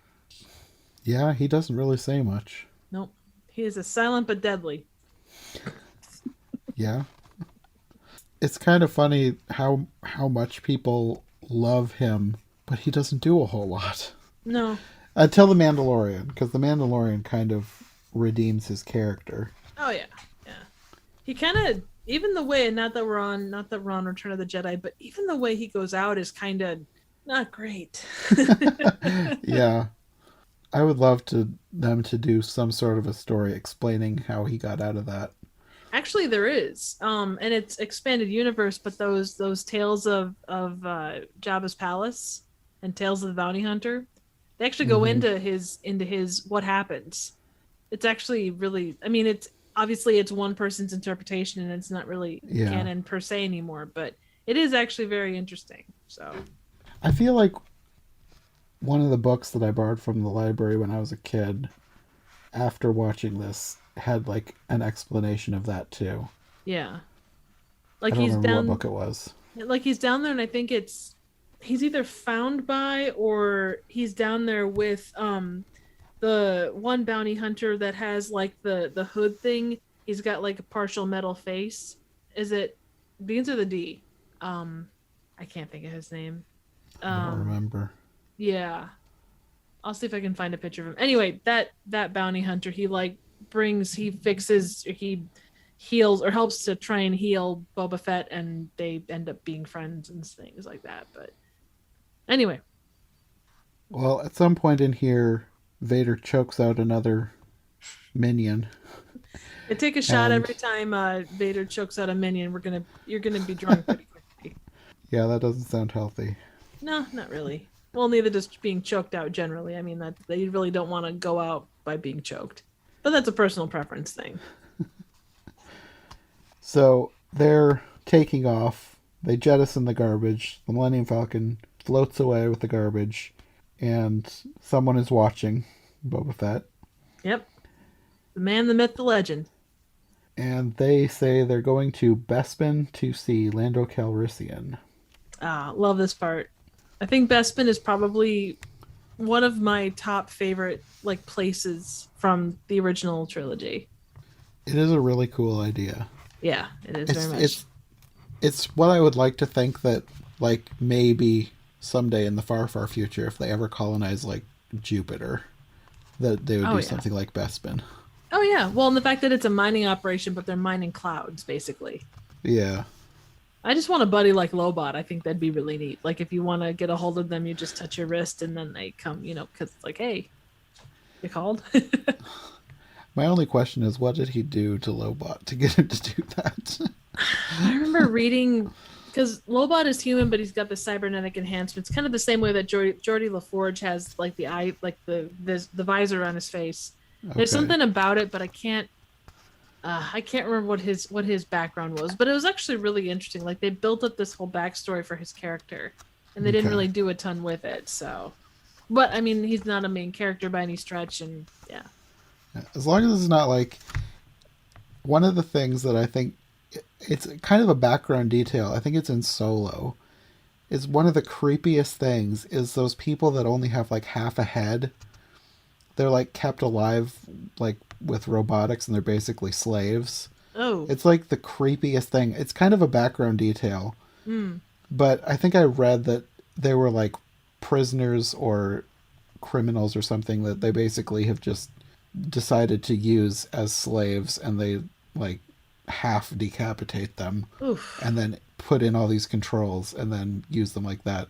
So as long as Lobot isn't that, No, no, he's not. He's okay, basically human. He's like a I think he runs like the mining operations or something like that. Like he has a prominent role, okay, but I can't remember exactly what it was. yeah. The way that he was just summoned when I watched it for the podcast reminded me of that, and I thought, is he like somebody who's been like forced into this position? I'm pretty sure not because he's very like, and obviously you could be brainwashed into thinking, hey, I got a great gig, but no, it wasn't that specifically. It was like a role of importance, and it was like, hey, you've done a great job. This is for you, kind of a thing. So no, it's despite that, what it looks like, it's not that. No, Okay, that's at least good. if I remember correctly. So I could be Yeah, wrong, but I'm pretty sure not. yeah, because for all the weird things in Star Wars, for some reason that just stands out to me as one of the most disturbing. Oh yeah, well it's kind of a body horror thing at that point, Yeah, yeah, or borders on that at least. yeah. So I was trying to think here. The so Bespin was based off of an Art Deco design that was based on machine age designs from the 20s and 30s. So it kind of had that Art Deco style to it. I can see that. Yeah. It does it is like a classical piece of art almost, Yeah, especially like in the details in the buildings. yeah. I remember seeing a thing on the matte paintings, specifically of Bespin, and the amount of detail that went into the design, like tiny, tiny brushes to get some of the weight or some of the details into the city. It's just incredible. Mm. Well, while they're on Bespin, Luke is learning how to see people through the Force, and apparently he's seeing Han and Leia in pain. We don't see what he's seeing, Right. but whatever he's seeing, he's afraid they're going to die. And Yoda tells him that the future is always changing. So if he leaves now, he might destroy all that they're fighting for. But he leaves anyway. Again, impulsive. And so I always wonder, like, obviously not a lot of time has passed for him to become, like since he arrived on Tatooine or on Dagobah. Like, Mm-hmm. how much training does he honestly get? Like, he gets very little with Obi-Wan. He gets very little with Yoda. And I'm not sure how much time passes between Empire and Return of the Jedi, but overall, he's really not a fully formed Jedi at any point. I mean, No. like, it doesn't go right back to Yoda as soon as they get done doing the thing. It's just, I don't know. It's like that whole bit always kind of bugged me as how much can he actually learn? And I know with Mm-hmm. time he got to be more, more informed as he went along, but I just, I don't know. Yeah, because he really only spent a few days with Yoda. Okay, I wasn't If exactly that. sure. Right, I Because, figured like, it couldn't be long. well, when they left roughly the same time on Hoth, and for most of the time that they're in the asteroid field, Luke is training. So he doesn't leave until they're going to Bespin. So between Hoth and Bespin, that's all the time that Luke is training with Yoda. Right. And then So you've it got his can't be own that travel long. time. Yeah, Yeah. exactly. It was, I don't know, like that whole part of it, like, I don't know. Yeah, it's not clear how long he stays there, but it's not that long. Right. It's not months or even weeks. Yeah. Which you'd think you would need at least months to gain any sort of mastery over the Force. You would certainly think so, but I guess, I don't know. Other folks know, but I do not. So they land on Bespin and they meet Lando, who acts like he's upset about something in the past, but he's kind of faking him out. And he learn here that he was the original owner of the Millennium Falcon. Oh, I wanted to know that story so much at that point. Like, that's the only thing I wanted to know was that whole story. Well, now we know part of it from True. Solo. Very, very true. And he's taking them on a tour, and C3PO wanders off for some reason and gets blasted into bits. I gotta say, that was kind of satisfying. Is that bad of me to say? You don't care for C3PO. I like him. I was 8 or 9 when I saw this, so I love explosions. So that's the only thing I can really say is that yeah. No, I don't have any issues with C3PO. I just, at that point in time, I just You like just relish explosions. watching him blow up. Oh God, I laughed like, well, I guess I was basically a small schoolgirl, but yeah, I laughed like a little schoolgirl. And I still can't help but laugh because of how hard I used to laugh at C3PO being blown apart. So in here, Luke is taking off.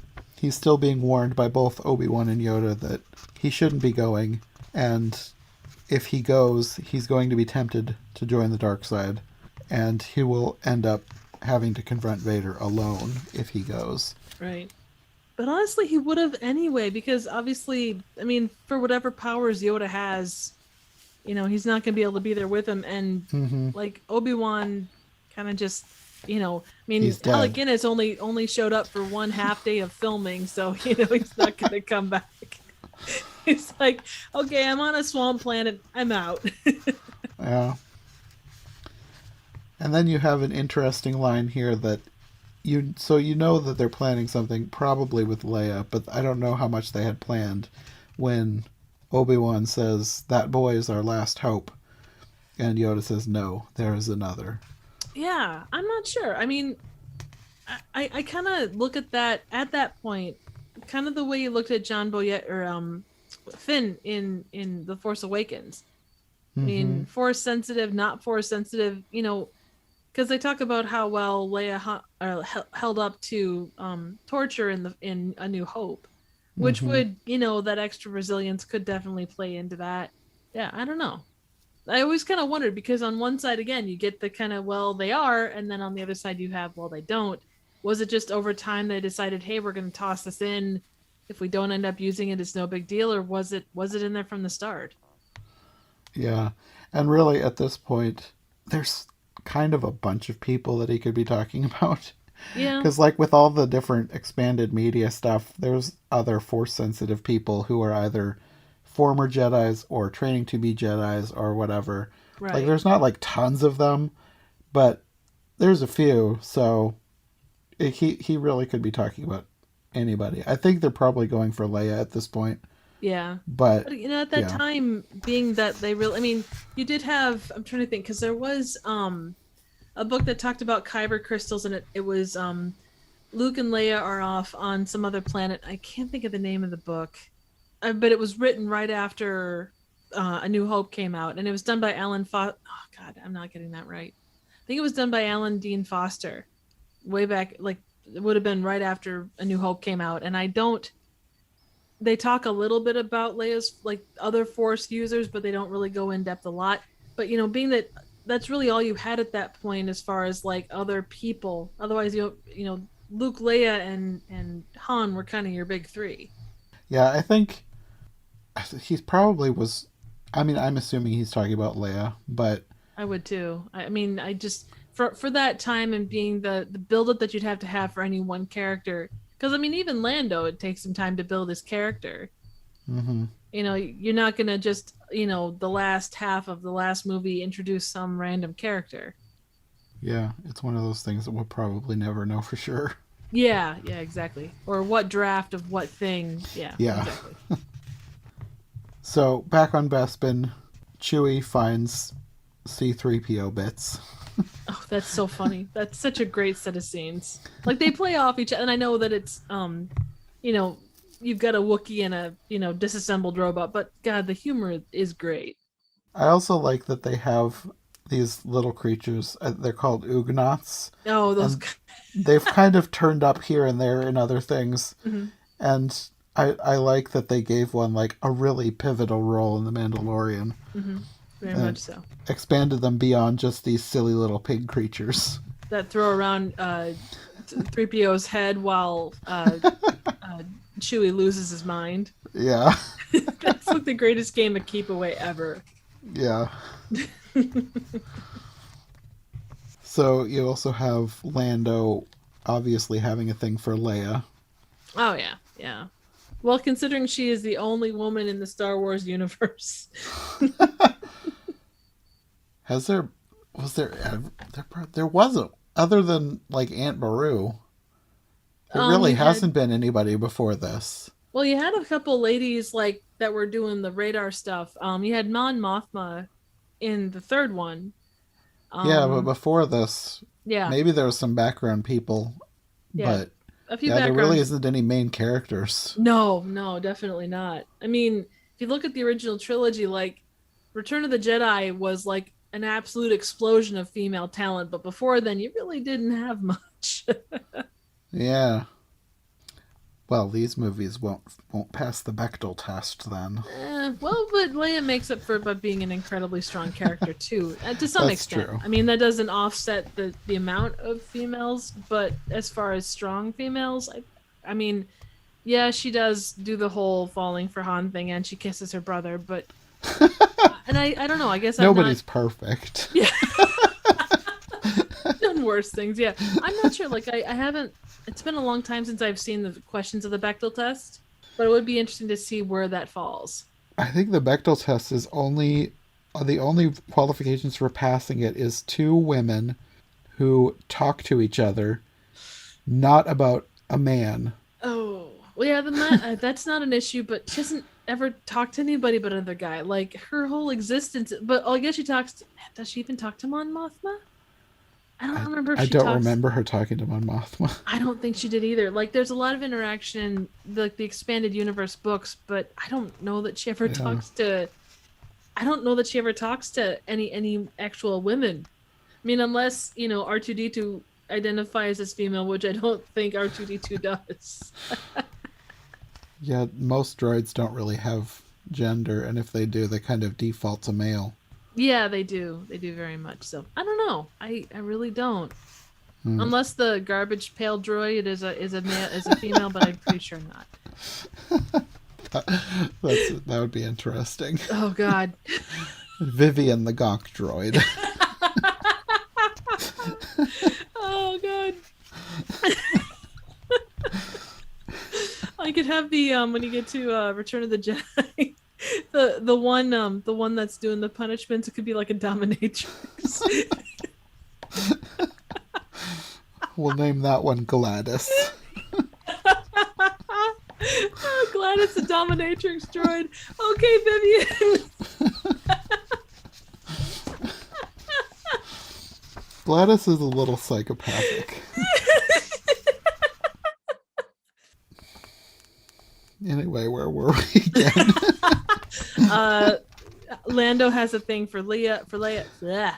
Lando has a thing for Leia, and then I would think that they're going to the fancy dinner thing with Vader, right? Yeah, because I think this is the point where he invites them to dinner and tells them he just made a deal to keep the Empire out of Bespin.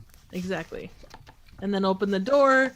There sits Vader. Chewie yells really loud, and then Han tries to shoot him. Vader absorbs the blows, and then the doors shut.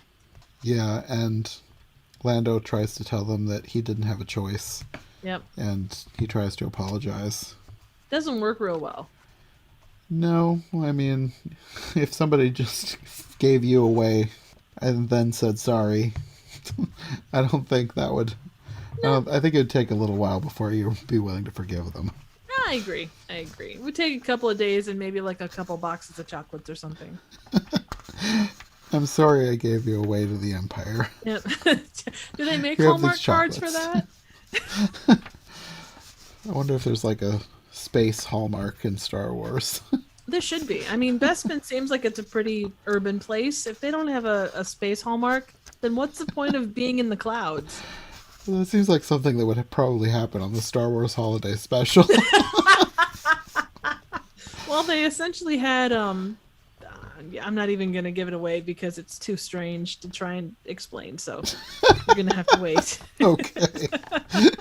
They don't have Hallmark in space, but they have some other really strange stuff. There's a cooking show that just defies the laws of anything. And it's with the what the heck's her name? The really tall lady from Golden Girls, B. Arthur. Yeah, B. Arthur. No, I'm sorry, that's not right. I'm thinking of those. It's with Harvey Korman. It's a cooking show with Harvey Korman. Like from Carol Burnett show? Yes. Harvey Oh, Korman wow. is like he worked overtime on this damn thing. He shows up probably, I kid you not, I think in 3 different sketches, and he's like the main attraction of them. So, but yeah, he's dressed as a very busty woman, or very busty alien woman thing, and he's doing a cooking show. And he keeps whipping his head around. There's like a tassel on top of his head, and it's just, oh, that's actually one of the more normal things in this holiday special, because Yeah, the things get strange quickly and often. Yeah. Oof. Wow. Okay. Mm-hmm. You're actually making me want to see this more. Oh yeah. Yep. This is something you need to see. Like I Harvey say, Korman as a female alien chef. yes. Well, not even a chef so much as like a Julia Childs type. So not that Julia Childs isn't a chef, but like she's not dressed in like the chef's whites with the big fancy hat. I mean, yeah, it's I hate to say it, but Santa and the Ice Cream Bunny looks relatively sane compared to the Star Wars Holiday Special. Oh wow. Yeah, yeah, and Okay. that's putting it mildly because it's broken down into several little. Well, I mean, it is kind of like that because it's not one straight like there is an overriding story, but there's all these little like a variety show type attractions, but they don't make any sense in the grand scheme of anything. It's like the Mm. writer said, "Hey, you know what? I'm gonna do a cooking show in this. Make it tie back into the plot in some weird way." And it's just yeah, there's some weird stuff. Oh Disney boy. needs to put together a behind the scenes making of the Star Wars Holiday Special so we Mm. know exactly what went on, like I'm how this thing came to be. I'm pretty sure that all of those, if they ever existed, were burned in fire and committed to the deepest depths of hell. I want to know where all these ideas came from. It was the 70s. That's really all you need to know. Anyways, so they're in prison. Chewie is fixing C3PO, and Vader is torturing Han, and Lando is listening to this, of course, feeling bad about what he's done. Well, I would certainly hope so. I mean, he committed his best friend to the darkest depths of the Empire. And Vader tells Boba that he can have Han for Jabba the Hutt after he gets Skywalker. And he tells Lando that Leia and Chewie have to stay there. And Pray I they're, don't alter the deal further. yes. And Vader is planning to freeze Luke. So, in order to do this, they're testing this method. I don't know, the Yeah, it's carbonite thing. yeah, carbon freezing. They're testing it out on Han. Yep, exactly. It's normally used for transporting goods that are not, living, breathing human beings. Mm-hmm. And Boba doesn't want to do this because he doesn't want him to die because he's worth a lot of money. And Vader tells him that the Empire will compensate him if he dies. Well, that's good to know. At least they are, a government of their word, I guess. Nice of them. Oh yeah, 100%. I mean, they wouldn't have to deal with, such, scum, but they do. So, hey, more power. And then, of course, as he's about to be frozen, you get the "I love you, I know" scene. Yes. That's actually there's a little interesting piece of trivia there. In the original script he was supposed to say, "Just remember that, Leia, because I'll be back." And then he wasn't certain he wanted to come back for a third movie, so he ad-libbed the line, "I know." That's a better line, anyways. Even if it wasn't even if he didn't have a reason, the other line is kind of clunky. "I know" is that sounds like Han. Yeah. Well, and it's what else would you say in that case? I mean, that was the first time even though they kissed and they had their flirtations and stuff, it's really the first time where they truly acknowledged that love. Mm-hmm. But I do find it funny, like he wasn't sure if he wanted to come back, so the legend is that he ad libbed that line because he didn't know if he wanted to come back, and he finally got killed off in the first movie, of the third trilogy, however many decades later. And then got brought back again. Yes. Well, and it's funny because and not to make light, but Leia or Carrie Fisher was all on board and she was having a good time, and then unfortunately passed, and Mm-hmm. and how do you square that? Like, you decide, okay, we're gonna take this person out in this one, that person out in that one, and then the person that was supposed to survive all the way to the end Yeah. kind of didn't. Yeah, that's one of the It's most unfortunate things about the sequel trilogy. oh yeah, and she, I mean, it was so sudden. Yeah. It was so I just and it brought I don't know for you or if that was the case for you, but you always hear about celebrities dying, and obviously that no none of them live forever. But Mm-hmm. like when she passed, it was uh, it brought it to light in a way that I hadn't experienced before. I can see that, but I had one that was much earlier when I was a kid. Huh. Sherry Lewis. Oh yeah, I could see that. I loved Sherry Lewis and Lamb Chop. Lamb Chop's Play Along was one of my favorite shows. Oh, that was So awesome. It was such a good show. when she died, I think that was my first like real celebrity death shock. I guess I shouldn't say that. Like Robin Williams was a big one, but I don't know. Yeah. Like Yeah. it was such a maybe it was well. I guess Robin Williams was unexpected too. I don't know. Just there was something different about her passing that just it struck differently, and I Mm-hmm. can't define it beyond that. Yeah. I think I know what you mean. I wouldn't know how to define it either. Right, right. So then Han gets frozen in carbonite, and then or he's called Han by Lando. Yeah, sometimes I go back and forth, not meaning to, too. Yeah, well, I mean, they're both perfectly fine ways of saying the name as long as you put the H before the A and then make sure the N is at basically at the end. You're in good Yes. shape. It's probably another one of those Leia Leah things. Oh, very much. At least you can't screw that up with Luke. Like Luke is pretty straightforward. Yeah. I don't know. You'd have to purposely mess that one up if you wanted to do a different pronunciation. Yeah, very much so. So at this point, this is when Luke is sneaking in, and I think Vader has. Like, is he going to take Leia and Chewie with him at this point? I don't remember exactly what happens here, but they're being dragged away. They were supposed to be able to stay on Bespin, but then he says, "I'm taking them with me and pray I don't alter the deal further." I think they're Yeah. probably using Leia as like a bargaining chip with the rebels, I would assume. Yeah, probably. And probably just because you look at Chewie and, he's a big powerful thing and Hmm. I don't know beyond that. But Luke is sneaking in, and they're yelling at him that it's a trap. And R2 is left outside of all this, so he's kind of able to sort of sneak around and escape. Yes. He's a sneaky little dude. Yes.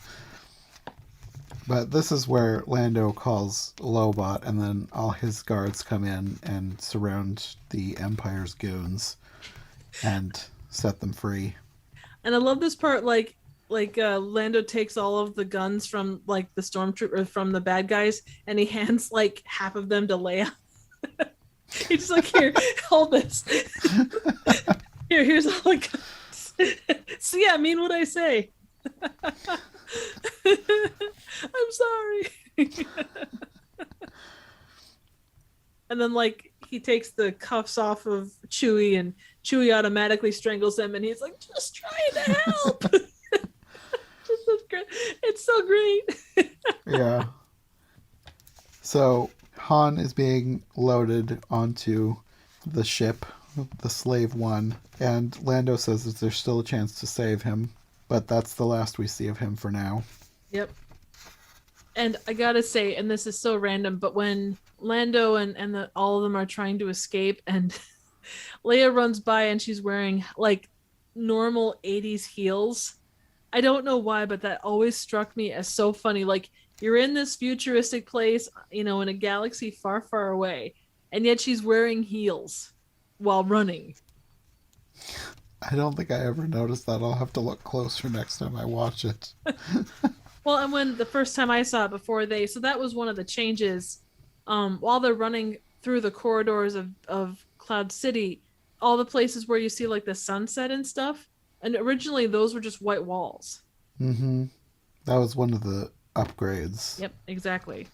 So like you notice because it's like right there. Mm-hmm. Now you can be distracted by the stuff in the background. So R2, since he was able to kind of escape all this, he helps them escape, and Lando ends up going with them. And while they're all escaping the Empire, Luke is battling with Vader. He's almost frozen in the carbonite chamber, but he jumps out. thank goodness for those learned force powers for the 3 days of training. Yes. And they end up sort of outside. I think they're kind of in one of those tube things that like leads down into the planet. I'm not Yeah. 100% sure if that's where they are, but it seems like that would be where they are. Well, I think they're in like when they're actually battling and like they end up on that little platform thing. Yeah. Is that what I mean? I'm Yeah. thinking that's like, yeah, I'm guessing that would be like central tube that would maybe like extra support the city. Yeah. I'm not They never really 100% sure. I'm describe just it. kind of assuming. Well, it's like, in any movie set in space, someone hits a button and five things happen. It's this, ooh, look, it's a cool space thing type of Mm-hmm. thing. So, at least that was always my assumption with it. Yeah. So, yeah, they're on the platform, and this is where Luke is. It's his turn to lose something. It's his hand chopped off. At least it wasn't his whole arm. I mean, That's true. they had to negotiate it in his contract that he wouldn't lose his whole arm. And this is where you have Vader trying to get him to join. If only you knew the power of the dark side. Yes. Come to the dark side, we have cookies. And then, of course, the whole exchange. Obi-Wan never told you what happened to your father. Yes. He told me enough. He told me you killed him. No, I am your father. Yep. And the famously flubbed line, which I did earlier on, not Luke, I am your father. Yes. We're not in the Mandela Effect universe or whatever they say it is. Yeah. Well, it happens to a lot of lines. Like Casablanca had that. There were a couple of others, and I can't remember which ones they were. Anyway, Yeah. so The one thing that I find kind of funny is like, if during the original scene, the line spoken was that he killed his father, Luke's reaction doesn't really make a whole lot of sense. no. Well, and Luke knew. Just they didn't tell. I think Luke was the only one that knew. Oh, okay. So like director knew, writer knew, Luke knew. Okay, But- so if Luke knew, then he would be able to play into it more. Exactly. Like if he didn't know, I couldn't imagine getting that kind of response from that line. Exactly. Because he freaks out about it. Exactly. There would have been emotional. It would have been emotional, but not even remotely to that level. Mm. And then he falls and falls and falls, hits a wall, goes through a door, falls some more, and then ends up hanging from some kind of weather vane by his feet. Yeah. The where he ends up is why I'm not 100% sure of where they are inside that thing, because it seems like they're in like that central tube thing, but then when he falls and he goes through all those little chamber things, then he's like underneath the city. Yeah. So I'm still not 100% sure of where exactly. It's either a trash heap or it's a water park. Yeah, I don't know. It's just a bunch of space tubes. Yes. Well, again, they're in outer space, you need space tubes, right? I mean, that's normal. Sure, yep. In the words of Mystery Science Theater 3000, we should really just relax. Yeah, that's kind of good advice for a lot of things with Star Wars. Yeah, it's a lot of good advice for a lot of movies. And then he's calling out through the Force, and Leia hears him and tells Lando and Chewie that she knows where Luke is, and she guides him over down to wherever he's hanging off of. Open the hatch, and he falls in, and Lando goes up to get him. You know what I always wanted to see? Like, I wanted to see, so, Lando goes up on the little elevator thing. He opens up the hatch, and then, you see Luke come down through the hatch. I really wanted to see Lando just like peeking out of the actual hatch. I thought that would have been so funny. It would have ruined the gravitas of the moment. Oh, it's Star Wars. It's supposed to have a little bit of lightheartedness to it. I mean, Luke's not dead. He's just, maimed.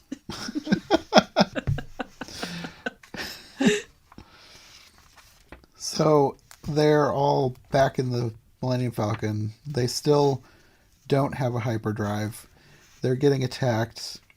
R2, I think he knows what's going on. He's the one, he's trying to fix it. And then you have the line from C3PO, I'm standing here in pieces and you're having delusions of grandeur. Oh god. And then R2 says that he heard from the city that the hyperdrive wasn't fixed, and then 3PO said something to the extent of, don't be talking to rogue systems like that, or something along those lines. Their banter, like, couple for the ages, like, Romeo and Juliet can go away. The best couple in the history of cinema is 3PO and R2D2. Yeah. Like, they squabble like such an old married couple. It's great. So R2 fixes the hyperdrive. They escape. R2 ends up in a hole. They're able to rejoin the rebels. And Lando and Chewie set out for Tatooine. They're going to try and find Han while Luke is recovering and Leia is tending to him. Yep. And then you get that iconic shot of them looking out of the window. Oh, it's so great. The only thing I want to know is, like, they're looking at a galaxy. What are they looking at?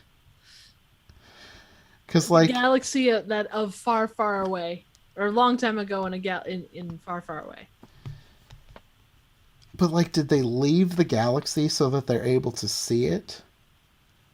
I would assume they're just looking at another galaxy. Like, they're looking at another giant star cluster galaxy from wherever they are. Because, like, you can see... I'm not sure how that works. Yeah, because, like, galaxies, they are not close. Like, they are not close at all. They cannot be close. No. Because then they'd start sucking into each other and either destroy each other or just become one galaxy. I would imagine that from a practical perspective, it was probably just a really awesome visual, but yeah, point taken. They didn't really think about that, did they? It's like sound in outer space. It doesn't really work very well. Yeah. And I tried looking it up, like searching for, like, what is the galaxy at the end of Empire Strikes Back. And, like, I don't think there's really an answer. No, because other people online were asking that question too. Oh, interesting. So I'm not the only one who's had this thought. There's like guesses, and like the only thing that anyone guessed that made sense was, and I don't know if this is a real thing, but they're talking like there's something like a mini galaxy, and I don't know if that's something that like actually exists or if that's something that exists in the Star Wars universe, because apparently they've named like some kind of mini galaxy in some other piece of Star Wars media, and I don't remember which one. I don't have the page up because this is like a month ago that I was looking all this up. Ah. So that might be the answer. It's some sort of mini galaxy that's like at the edge of the actual galaxy or maybe within the galaxy, but it's not like an actual galaxy because that would be impossible. Right. Because I know like the Hubble is taking pictures of all kinds of galaxies being seen in like one shot. You can count, there's however many dozens of galaxies that appear. But as far as being able to do what they did, I'm not sure. I guess I had always assumed it was like maybe an exploded star or something, but not a galaxy. But the galaxy makes much more sense. It goes to show you how much attention I paid. Mm-hmm. Okay, I just looked it up again. The thing that pops up, the main thing that people are guessing, and this is from Reddit. This isn't like something that like there's no Wikipedia entrance on this. Is the Rishi Maze, which is a neighboring dwarf galaxy. Oh, cool. So that's not like an official answer, but that's like apparently the generally accepted answer. Right. Well, in Wikipedia, people they take, or sorry, Reddit people tend to take that stuff seriously. Like they don't screw around. So I guess that's as close as we're going to get for now, unless they decide to actually answer that somewhere. Yeah. And I feel like I've heard of the Rishi Maze, but I don't remember from where. I know I've heard the name, Right. so yeah. Well, it's like the is it the Maw Cluster or the Kessel Run? Like Mm-hmm. there's a whole set of books around. There's a planet is Kessel. It's a spice colony where like it's a prison, but they mine spice. Mm-hmm. I think it's just called spice. But to get to it, you have to go through this series of black holes that exist, and there's one specific route that keeps you safe. Otherwise, you get sucked into one of these black holes. Mm-hmm.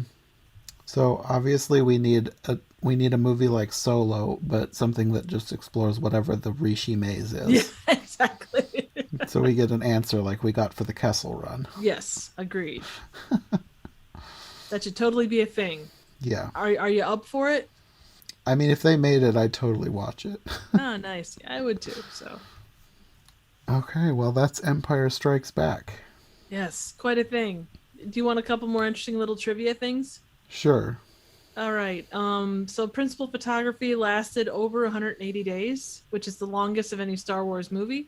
Hmm. Um, they had 64 sets constructed.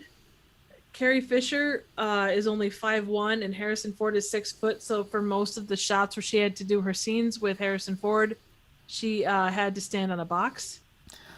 That would be an interesting visual. Yes, very much so. It was released on the same day as Blues Brothers in 1980, and both Empire and Blues Brothers star Carrie Fisher. Really? Yeah. I've never seen Blues Brothers. I'd Oh, I'd such a good never. movie. I had no idea she was in that. Yeah. Oh, she plays. She plays a great character. There's not a lot of sense. Like Blues Brothers is not a movie that makes a ton of sense. But my God, the music is incredible, and it is weirdly funny. Like I don't know how to describe it beyond that. Like it's not. It's actually very funny, but it's done in a really weird way. And the Hmm. ever prevalent Willem scream, which you hear in every single Star Wars movie, was heard twice in this one. Okay. Yeah, they like to stick that sometimes into the shows too. Sometimes I'll be pretty sure I hear it like in the background of a scene. Oh yeah. Well, history of the Willem scream itself is really interesting, but yeah, that's definitely it comes up in weird places. It truly does. Yeah, yeah. I've heard it in so many strange things. Oh yeah. That's one of those sound effects that just keeps coming back. It's so different than most normal screams that it just sticks out like a sore thumb to me. Absolutely. But that's what makes it yeah, I mean it's iconic in its own way. So At this point, it's more of an Easter egg than an actual sound effect. oh yeah, definitely so. But that's half the fun of it. Yeah, So any final thoughts on Empire? it's really good. It's one of my favorites, but like I said, I think Return of the Jedi is my most favorite. But I totally get why this is some people's absolute favorite Star Wars movie. Oh yeah. Oh, and that's that's everyone has their own thing. So tis all good. You have any final thoughts, seeing as this is your Oh, favorite? I mean, I think I've kind of said everything I need to say. It has humor, but it doesn't force it. It doesn't shove it down your throat. It's subtle. Mm-hmm. Um, the It's banter, natural, yeah, natural humor. yeah, exactly. I mean, incredible chemistry between Han and Leia. It's got a great mix of serious and funny, but they don't like tread on top of each other. I think they expanded so well. It was a perfect number two movie. Like it didn't overshadow A New Hope, but it didn't like Mm-hmm. underwhelm. I'd say it does top A New Hope as far as being a little bit better, but not a Yeah. ton. I mean, the original trilogy is all pretty solid in how it approaches stuff. Mm-hmm. The practical effects are incredible. You get a lot of great lines, iconic characters. You see a thing from this movie, you automatically know where it belongs, whether it Mm-hmm. be a line or a visual or whatever it might be. So I know at the time it's one of those movies that got better with time too. Like when it came out, it wasn't as well received because it didn't end like it left you in a cliffhanger. Mm-hmm. It didn't end happy by any stretch. Yeah. It left a lot to be wondering what was coming next, and I think it was more appreciated with time. Yeah, definitely. So, I think if I'd seen this when it debuted, I probably would have been grumpy about the end because I right. like things to wrap up Oh nicely. yeah. No, understood. Well, and you But look I at like, appreciate the way the risk they took by doing it this oh way. yeah, definitely. And I think, however you feel about the sequel trilogy, and as many inconsistencies as there were between Force Awakens and Last Jedi, there was still that sense of, you heard a lot of people say after Last Jedi came out that the reception to Empire was quite a lot like Last Jedi. Mm-hmm. It was left on a cliffhanger. There wasn't a lot of things that were, disclosed. You Mm-hmm. really can't tell what a trilogy is going to be until the final movie comes out. Mm-hmm. So, there's a lot to consider in that respect. So I'm kind of droning on, but I think that there's a lot of merit to. It's hard to judge a second movie. Like, that second position is probably simultaneously the easiest and the hardest, regardless of the trilogy. Yeah, probably. So, anyway. Well, I think they did a very good job with their second position, though. Oh, definitely so. They definitely did. I mean, it ranks right up there with some of the best. Okay, well, that's probably all we're going to get for this episode. Well, we've been talking for quite a while, so Yes. It's going to be a lot of editing. yes. Woohoo! Okay, well, until next time, do you want to let people know where they can find you? Absolutely. So you can find me on YouTube at Trivial Theater, and that's spelled ER, just because I'm not really all that fancy. I'm not fancy enough to be RE. And you can also find me on Twitter at trivia_chick, and that's chick without a K. Stop by their place. I do random, obscure, and straight up bad movies, and kind of the opposite of Empire Strikes Back, but very much like the Star Wars Christmas special, which I will continue to mention until we actually do it. So, Yeah, it's kind of different talking about an actual good movie with you. oh, absolutely. Well, I hope I've done an okay job of talking actual decent movies. Yes. No, it's a nice change of pace. Yes, very much so. Okay, well, at some point we'll be back with Return of the Jedi. So Woohoo! we'll see you then. Always good to be here.